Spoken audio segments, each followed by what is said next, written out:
तो फिर कारमा थोड़ा घबराते हुए अपने मन में सोच रही थी, मुझे उसकी प्रेजेंस बिल्कुल भी फील नहीं हुई। यहाँ तक कि मुझे ये भी नहीं पता चला कि जब उसने मेरी वेस्ट की जेब में तलाशी ली और थोड़ी दूरी तय करने से ठीक पहले मुझे इसकी गंध जरूर महसूस हुई, जैसे कि कोई ब्लड या फिर केमिकल का कोई मिश्रण। ये वोमेन, ये तो बिल्कुल मेरे असली पिता जैसी है। तो फिर टीचर थोड़ा चिल्ला के कहता है, मैडम। तो फिर डायरेक्टर कहती है, अरे वाह होमरूम टीचर, वैसे यहाँ मुझे पीटी प्रेसिडेंट लोग कहते हैं। तो टीचर भी कहता है, ओके पीटीए प्रेसिडेंट, तो आप टीचर रूम में क्यों आए हैं? तो फिर पीटीए प्रेसिडेंट कहती है, यहाँ लाने का कारण पूछने की क्या ज़रूरत है, क्या ये स्पष्ट नहीं है? मैंने सुना है कि क्लास में एक शरारती बच्चा है जो हंगामा मचा रहा है और मेरी आयन को काफ़ी मुश्किल में डाल रहा है। तो फिर वो कारमा के बिल्कुल पास आके कहती है, तो इसलिए पीटीए प्रेसिडेंट के रूप में मैं कांग आयुन की माँ, क्या मुझे कम से कम एक बार उसका चेहरा नहीं देखना चाहिए? मैंने सुना कि तुमने अपने क्लासमेट्स की छुपकर रिकॉर्डिंग की थी,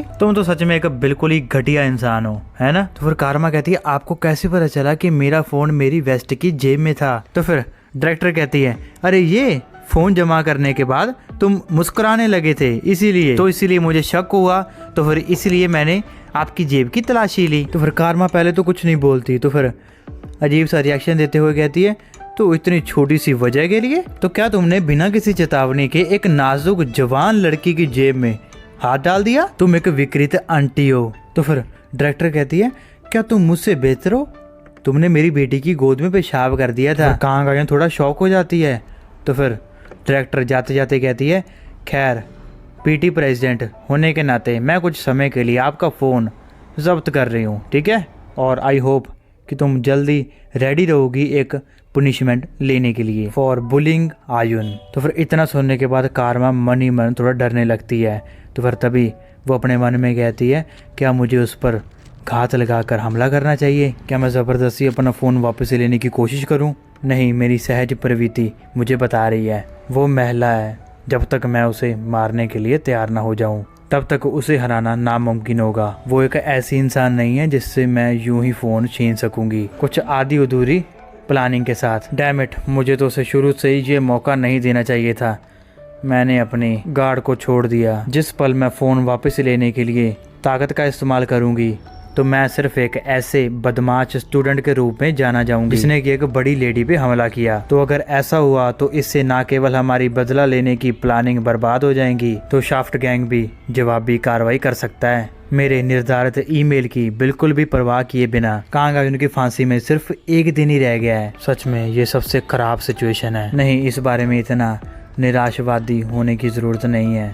तो अगर इसमें कोई पॉजिटिव पहलू है तो ये है कि ये फ़ोन कोई साधारण फ़ोन नहीं है। चीफ ओपा ने मुझे एक हाई सिक्योरिटी फ़ोन दिलाया है ताकि अगर कभी मेरा फ़ोन खो जाए तो काम आ सके। ये FIPS 143 लेवल 4 सिक्योरिटी फ़ोन है। ये फ़ोन बिल्कुल अमेरिका राजनयिक इस्तेमाल करते हैं और मैंने पहले से ही सभी इम्पोर्टेंट चीज़ों का बैकअप ले लिया है। परसों फांसी होने वाले ही, इसलिए वो 1 या 2 दिन में कुछ नहीं कर सकते। तो लेकिन अभी मैं केवल सिक्योरिटी फ़ोन की क्षमताओं पर ही भरोसा कर सकती हूँ। तो फिर हम प्रिंसिपल ऑफिस में देखते हैं जहाँ पे कि अंकल कांग आयुन को बुला रहा होता है। तो क्या अब आपको थोड़ा बेहतर लग रहा है? तो फिर कांग आयुन थोड़ा डरने लगती है। तो फिर अंकल कहता है, तुम चिंता मत करना, मैंने अपने तांत्रिक से इस बारे में पूछा था और उसने कहा कि तुम्हारे साथ तो कोई भूत नहीं जुड़ा है। वो बेक डोरियोंग नाम का आदमी या जो भी हो, वो डेफिनेटली एक नकली तांत्रिक है जिसने तुम्हारे साथ कुछ किया है। पुराने ज़माने में भी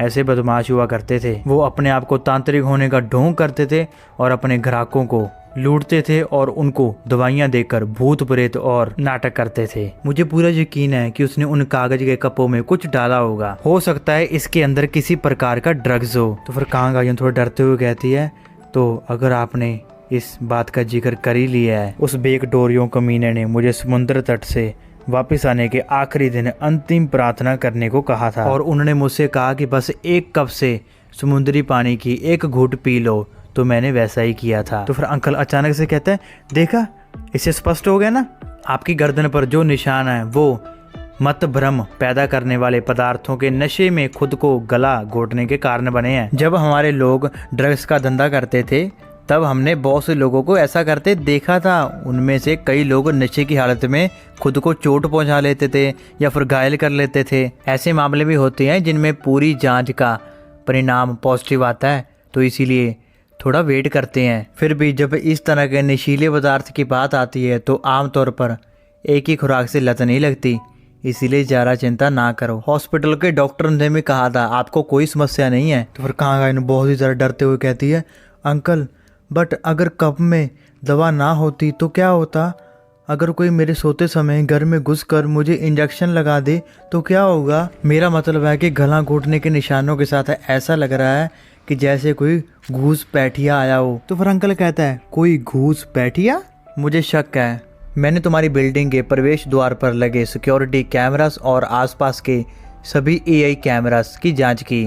उस दिन बिल्डिंग में प्रवेश करने वालों में से वहां पे एक भी गैर निवासी नहीं था और ना ही उस घटना वाली रात को। लेकिन जब आप समुद्र किनारे कैंपिंग कर रहे थे तो बिल्डिंग में निवासियों के अलावा और कोई नहीं गया। मैंने आउटसाइडर कैमरास में भी चेक किया तो कुछ वर्कर थे जो कि अपना काम करने में लगे हुए थे, इसके अलावा कुछ भी नहीं था।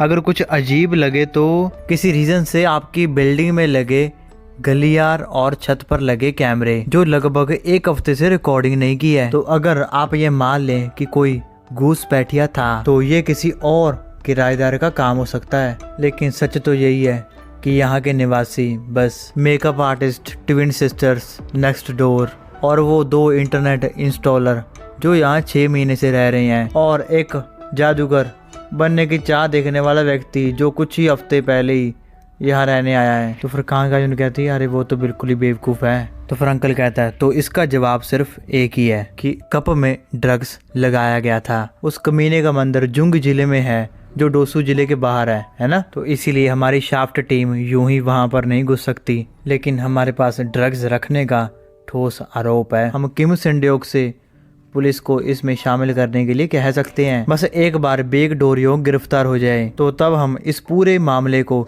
डोसू जिले में ट्रांसफर करवा देंगे, तो फिर हम खुद उससे पूछताछ कर सकते हैं। तो जैसा कि जिनसू ने कहा था योन कारमा ने खुद ही बेक डोरियोंग की सिफारिश की थी, तो इसका मतलब है योन कारमा और बेक डोरियोंग एक साथ हैं। साथ ही हम ये भी जांचने वाले थे कि क्या जानकारी सही है। योन कारमा के बारे में प्राइवेट इन्वेस्टिगेटर द्वारा जुटाई गई जानकारी बिल्कुल सही थी, तो इसीलिए योन कारमा के पीछे पड़ने की बजाय जो अपने निर्धारित ईमेल द्वारा सुरक्षित हैं, तो हम इसके बजाय बेक डोरियोंग से पूछताछ कर सकते हैं। तो फिर कहाँ गायों थोड़ा खुश होते हुए कहती है वैसे अंकल आपने कहा कि इन्वेस्टिगेटर ने पता लगा दिया है कि कारमा का कौन साथ दे रहा है, कौन इसके पीछे है, तो वो कौन है? तो फिर अंकल थोड़ा शांत होते हुए एक बार तो चुप हो जाता है। तो फिर वो अचानक से कहता है चा सियोन। तो फिर कहाँ गए थोड़ा हैरान होते हुए कहती है क्या चा सियोन? तो फिर अंकल कहता है जैसा कि इन्वेस्टिगेटर ने कहा था योन कारमा नॉर्थ कोरिया की डिफेक्टर है, उसका सिर्फ एक ही रिलेटिव है, उसका बायोलॉजिकल बड़ा भाई जो उसके साथ देश छोड़ के भाग गया था, यून गा हुक। और जाहिर तौर पर इस व्यक्ति ने दल बदल करने के बाद जिस तरह से जीवन व्यतीत किया वो वाकई बेहद विचित्र है। हो सकता है नॉर्थ कोरिया में रहने से उसके मन में लोकतंत्र की चाह पैदा हो गई हो या फिर कुछ और, लेकिन नौकरी दिलाने से जुड़ी सरकारी मदद की वजह से उसने युवाओं के लिए राजनीति से जुड़े कई तरह के काम किए। पहले उन्होंने लगभग 1 साल तक ओपोजिशन पार्टी में असिस्टेंट के रूप में काम किया, तो फिर किसी रीजन की वजह से उनका मन बदल गया, तो फिर अचानक वो रूलिंग पार्टी का समर्थन करने लगे।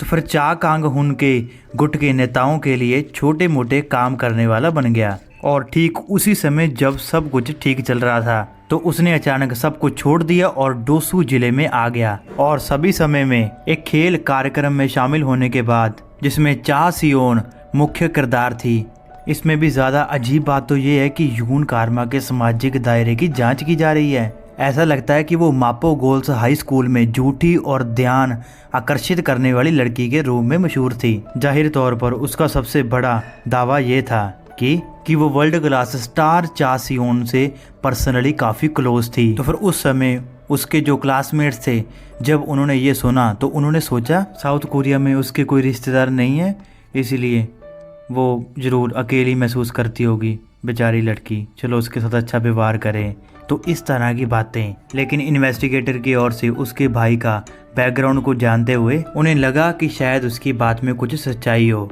तो इसलिए उन्होंने इंटरनेट पर थोड़ी खोजबीन की। तो उन्होंने ये फोटो ढूंढी। तो फिर कांग आयुन थोड़ा हैरान होते हुए कहती है, क्या ये योन कार्मा है? और हाँ, ये तो बस एक पापड़बाजी की एक फोटो है जिसके साथ कोई घटिया सी अफवाह वाली कहानी जोड़ दी गई है। तो ऐसा लगता है कि किसी ने भी इसको सीरियसली नहीं लिया। लेकिन मैंने ये कंफर्म किया कि ये आर्टिकल एग्जिस्ट है। उन्होंने उसका चेहरा छिपा दिया क्योंकि वो एक आम नागरिक है। लेकिन तुम भी बता सकती हो कि ये योन कार्मा ही है ना?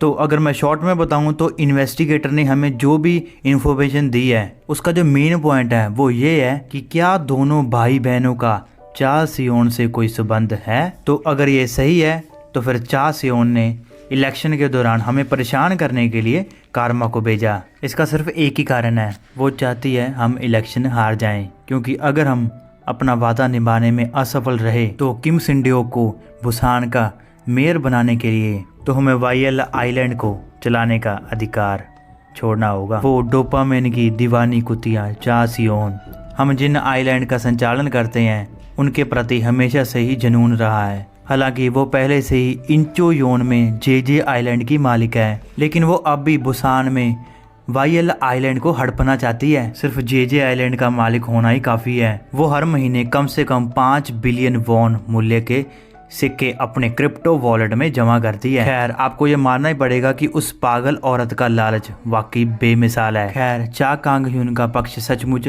चाहता है कि किम सिंडियोक बुसान के मेयर बने। मैं इसकी गारंटी दे सकता हूँ कि मैंने उनसे सीधे बात की है, बट चा सियोन के साथ मुझे इतना यकीन नहीं है। तो फिर कांग आयुन थोड़ा डरते हुए कहती है, मैं समझ गई, अब सारी बातें समझ आ गई है मुझे। वो पागल औरत हमें इलेक्शन हरवाने की कोशिश कर रही थी। उसने योन कार्मा को भेजा ताकि वो मुझे और आपको हिलाकर रख दे, है ना अंकल? ताकि ऐसा लगे कि उसका इससे कोई लेना देना नहीं था। उसने तो ली हाइना का भी इस्तेमाल किया जिसका इलेक्शन से कोई लेना देना ही नहीं था। चा सियोन तू कमीनी कुतिया, वो हमेशा से ही ऐसी थी, वो नीच औरत। तो ठीक है, फिलहाल के लिए इन्वेस्टिगेटर से मिली इन्फॉर्मेशन के आधार पर ये कंक्लूजन निकाला गया है, बट सच बताऊं तो मुझे लगता है ये सब बकवास है। तो फिर कांग आयुन कहती है, लेकिन अंकल आपको क्या लगता है इसके पीछे असल में कौन है? तो फिर अंकल कहता है, ली मुयोंगजुन। आयुन, ये बिल्कुल सच है। क्या आपको नहीं लगता कि इलेक्शन में दखल अंदाजी करने के लिए इस तरह का घुमावदार रास्ता अपनाना बहुत ज़्यादा है? अब तक जो कुछ भी हुआ है उसके मूल में क्या है, इस बारे में सोचें। सब कुछ आपके इर्द गिर्द घूमता है, इलेक्शन के इर्द गिर्द नहीं। और सब कुछ ली हाइना के इर्द गिर्द भी घूमता है ना? मेरा तो ओपिनियन ये है कि सब ली मुयोंगजुन ने अपनी बेटी का बदला लेने के लिए ये सब कुछ उसने किया है। उसे ये मालूम हो गया कि मैं उस एजेंसी में अक्सर काम लेता हूँ, तो इसीलिए उसने उन्हें पैसे देकर झूठी खबर फैलाई। तो फिर उसने चा सियोन से बदला लेने की प्लानिंग बनाई। मुझे तो लगता है इस सब के पीछे ली मुयोंगजुन ही है। तो फिर कहाँ गए थोड़ा चिल्लाते हुए कहती है, अरे यार आप ये क्या बोल रहे हो अंकल आप बेवकूफ़ हो। चा सियोन बिल्कुल यही चाहती है कि आप ऐसा ही सोचें। अगर ली मुयोंगजुन ने ऐसा किया होता तो क्या वो ली हाइना को इतनी बेशर्मी से इसमें घसीटता? और आपको याद नहीं है, ठीक उसी दिन जब ली हाइना ने आत्महत्या की थी, चा सियोन खुद ही हाइना के स्टूडियो अपार्टमेंट में घुस गई और उन्होंने उसकी डायरी जला दी। लेकिन अभी भी एक डायरी बची थी, वो डायरी जो हाइना ने अंग्रेजी में लिखी थी और दावा किया था कि वो अंग्रेजी पढ़ रही थी।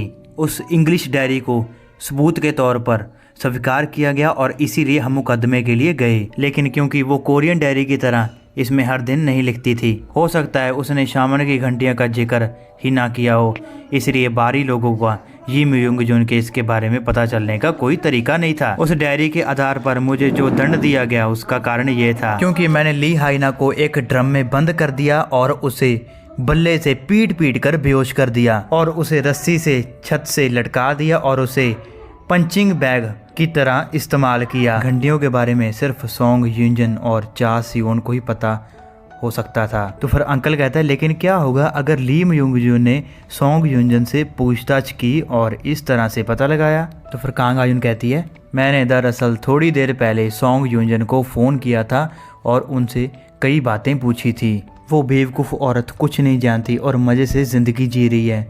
मुझे बहुत जलन हो रही है। तो फिर वो चिल्लाते हुए कहती है, क्या आपको अब समझ आया अंकल? ये सब चा सियोन की करतूत है। वो शातिर कुतिया इस सब को ली मयूंग जुन के बदले के रूप में पेश करने की कोशिश की जा रही है। जब हम ली मयूंग जुन का पीछा करने में समय बर्बाद कर रहे होंगे तब तक वो अपनी चाल चल देगी। वो ऐसी ही औरत है, मैं उसे अच्छे तरीके से जानती हूँ। तो फिर तभी दरवाज़ा खुलता है। तो फिर हम देखते हैं कांग आयुन की माँ वहाँ पे आ जाती है, जो कि कहती है ठीक है, तो अब इस तरह की बहस बंद करो, तो क्यों ना हम इसे खोल कर ही जवाब ढूंढ लें। तो फिर वो फ़ोन दिखाते हुए कहती है ये योन कार्मा का असली फ़ोन है। तो फिर कांग आयुन थोड़ा इमोशनल होते हुए कहती है मॉम।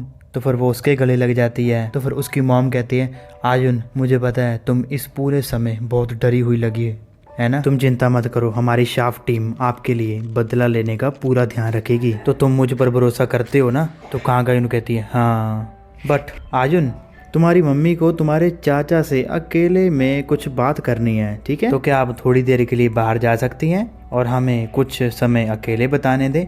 तो फिर ये सुन के कांग आयुन थोड़ा हैरान हो जाती है। तो फिर वो थोड़ा घबराते हुए वहाँ से चली जाती है। तो फिर उसकी मॉम कहती है मेरी आशंका से कहीं बेहतर निकली, भगवान का शुक्र है। तो फिर अंकल कहता है जी हाँ भाभी जी। तो फिर जैसे ही कांग आयुन वहाँ से निकल जाती है तो फिर अगले ही पल शॉकिंगली वो दोनों किस कर लेते हैं। तो फिर उसकी मॉम कहती है हम दोनों हमेशा ही इतने व्यस्त रहते हैं, ऐसे में आयुन का ध्यान रखने के लिए तुम्हारा बहुत बहुत धन्यवाद। तो फिर अंकल भी थोड़ा खुश होते हुए कहता है आपको मुझे धन्यवाद देने की कोई आवश्यकता नहीं है भाभी जी। तो फिर इतने में ही अंकल को किसी का फ़ोन आ जाता है। तो फिर वो फ़ोन निकालता है, वो देखता है उसी हैकर का कॉल आया होता है। तो फिर वो कहता है ओह ये कमीना, गलत टाइम पर इसने कॉल कर दी। तो फिर अंकल फ़ोन को स्पीकर पे डालता हुआ कहता है प्रेसिडेंट हान आप कैसे हो, और हमने आपकी इच्छा अनुसार उस लड़की का फ़ोन ले लिया, तो आपका पैकेज पहुंचते ही हम इसे फाड़ देंगे, है ना? तो इसके बाद दोस्तों हमारा 69 चैप्टर खत्म हो चुका है। तो जल्दी दोस्तों मैं नेक्स्ट चैप्टर लेके आऊँगा। और दोस्तों चैनल को सब्सक्राइब कर लें अभी के अभी, क्योंकि हमारे 3000 सब्सक्राइबर हमारे कंप्लीट होने वाले हैं। और भाई इंस्टाग्राम पे भी फॉलो कर लेना, ठीक है?